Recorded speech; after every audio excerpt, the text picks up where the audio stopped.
Deuxième heure. Jésus part et se rend au cénacle. Mon adorable Jésus, j'ai pris part à vos souffrances et à celles de votre douloureuse mère. Je vois que vous décidez d'aller là où la volonté de votre Père vous appelle. L'amour entre vous et votre mère est si fort qu'il vous unit inséparablement. Et vous laissez alors le vôtre dans le cœur de votre reine, qui cache le sien dans votre cœur. Sans cela, il vous aurait été impossible de vous séparer. Et vous bénissant l'un l'autre, vous lui donnez votre dernier baiser pour la préparer à la cruelle souffrance qu'elle devra maintenant endurer. Vous lui dites un dernier adieu et vous la quittez.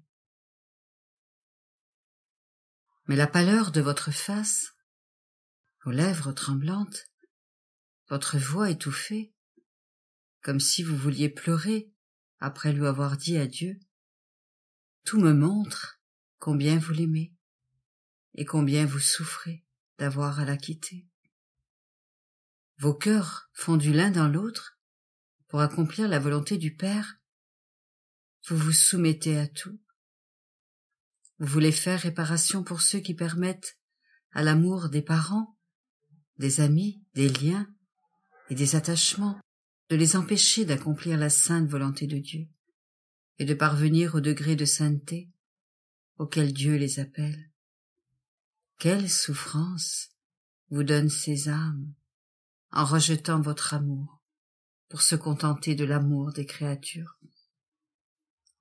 Mon doux amour, en faisant réparation avec vous, permettez-moi de rester avec votre mère. Laissez-moi la consoler et la soutenir pendant que vous partez. Ensuite, je hâterai le pas pour vous rejoindre.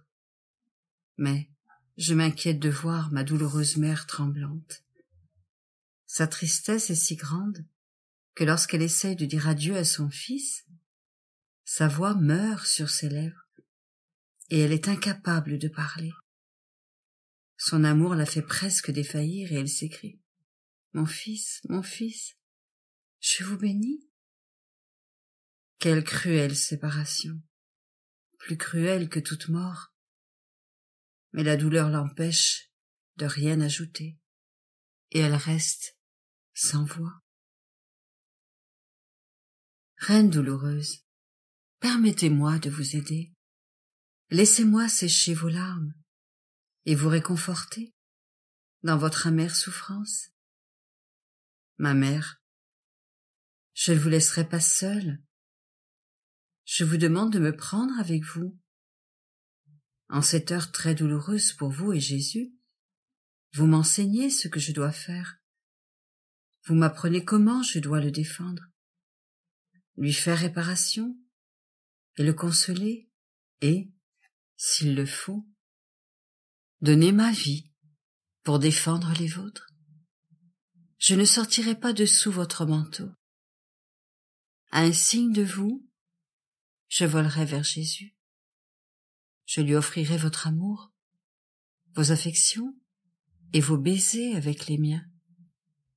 Je les placerai sur chaque plaie, dans chaque goutte de son sang, en chaque souffrance et insulte. Que ces plaies soient adoucies en ressentant les baisers et l'amour de sa mère. Et je reviendrai alors me cacher sous votre manteau, en vous rapportant ces baisers pour apaiser votre cœur transpercé. Ma mère, mon cœur bat très fort. Je veux aller à Jésus. Alors que j'embrasse vos douces mains maternelles, bénissez-moi comme vous avez béni Jésus, et laissez-moi aller vers lui. Mon doux Jésus, l'amour me conduit sur vos pas. Je vous rejoins alors que vous parcourez les rues de Jérusalem avec vos disciples bien-aimés. Je vois en vous regardant combien vous êtes encore pâle. J'entends votre voix, douce, mais triste, au point de briser le cœur de vos disciples, qui sont grandement troublés par votre tristesse. En me penchant pour écouter, je vous entends leur dire: c'est la dernière fois que je marche seul dans ces rues. Demain, je les parcourrai, liés et traînés au milieu des insultes. Et, désignant les endroits où vous serez plus cruellement insultés et torturés, vous dites: comme le soleil, ma vie ici-bas est sur le point de s'éteindre. Demain, à cette heure, je ne serai plus. Mais, comme le soleil, je me lèverai au 3e jour. À ces mots, les disciples deviennent tristes et silencieux. Ils ne savent que répondre. Vous ajoutez: courage, ne perdez pas espoir. Je ne vous quitte pas, je serai toujours avec vous. Mais pour le bien de toutes les âmes, je dois mourir. Vous êtes ému en disant ces mots, et d'une voix tremblante, vous continuez à enseigner vos disciples. Avant d'entrer au cénacle, vous regardez le coucher de soleil. Et, comme votre vie est sur le point de s'éteindre, vous offrez-vous pas pour les âmes au soir de leur vie. Vous leur donnez la grâce de faire s'éteindre leur vie en vous, et vous réparez pour celles qui refusent de s'abandonner à vous, en dépit des souffrances et des déceptions de la vie. Puis, vous regardez à nouveau Jérusalem, centre de vos miracles et délices de votre amour, où l'on prépare déjà votre croix, en aiguisant les clous pour commettre le déicide. Vous gémissez, votre cœur se brise, et vous pleurez sur sa destruction. Vous faites réparation pour toutes ces âmes qui vous sont consacrées. Des âmes que vous avez essayé de former patiemment, en rayonnant vaisseau de votre amour, mais dont l'ingratitude et la froideur vous font cruellement souffrir. Je veux faire réparation avec vous, pour soulager votre cœur brisé, mais je vois que vous êtes horrifiés à la vue de Jérusalem et, détournant votre regard, vous entrez dans la chambre haute. Mon amour, serrez-moi bien fort contre votre cœur, pour que je puisse partager vos souffrances et les offrir avec vous. Considérez mon âme avec miséricorde, répandez-y votre amour et bénissez-moi. Réflexion pour 18 heures. Jésus quitte sa mère promptement, bien que son cœur très tendre souffre immensément. Sommes-nous également disposés à sacrifier même les plus saintes et les plus légitimes affections pour accomplir la divine volonté?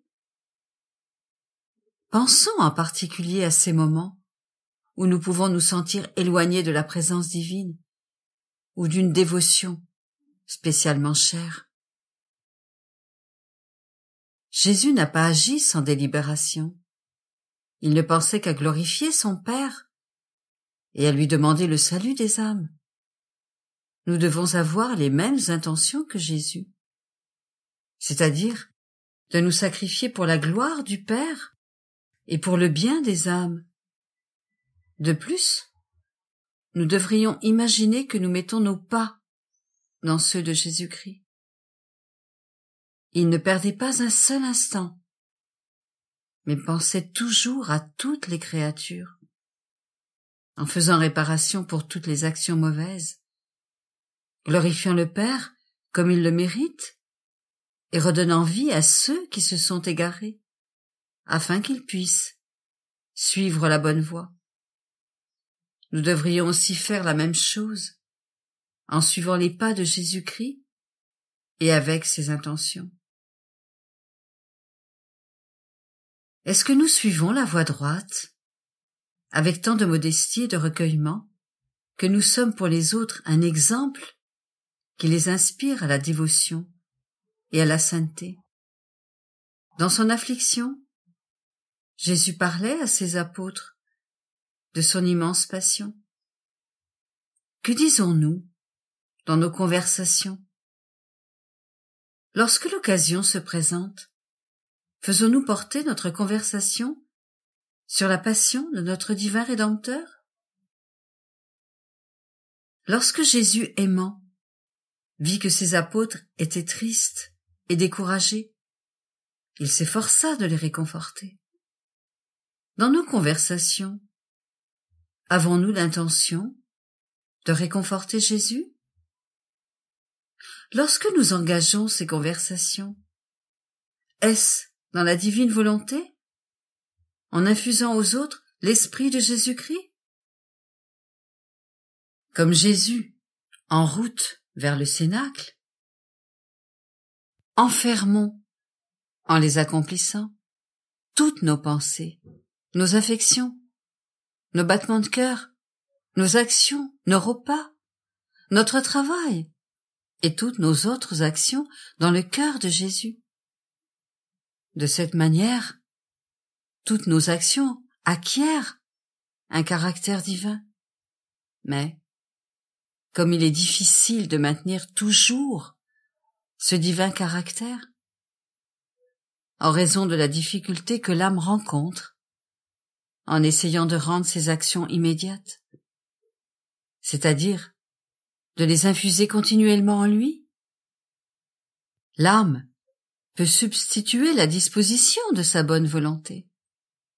Jésus en sera très heureux. Il veillera sur chacune de ses pensées, de ses paroles et de ses battements de cœur. Il les placera, telle une escorte en lui et en dehors de lui, les contemplant avec grand amour, comme un fruit du bon vouloir de la créature.